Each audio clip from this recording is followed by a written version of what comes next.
Když je po dešti a v líných řekách probudí se spící proud, stojím na břehu a dlouho čekám, chci je aspoň zahlédnout.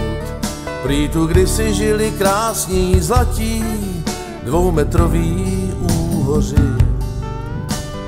Každý z nich tu byl, čas se naplnil a táhli do moří.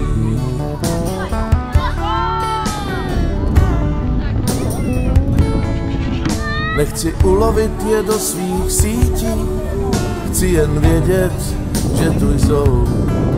Chci je vidět, jak se v slunci třpí, když se myhnou hladinou. Kolik prochodil jsem řek a tůní, nikde jsem je nezahlíd.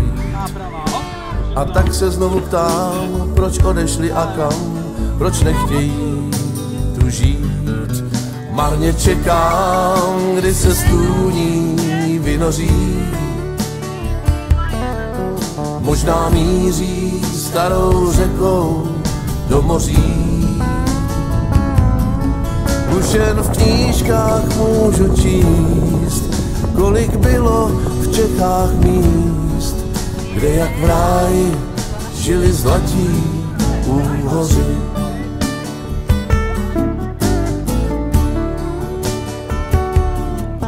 Občas některými ploutví mávne, než mi zmizí v hlubinách. Možná vyčítá mi hříchy dávné, možná, že má z lidí strach. Když je před bouřkou a v líných řekách voda příliš nechvátá. Čekám, že se snad objeví tentokrát a budou ze zlata. Málně čekám, kdy se stůní vynoří.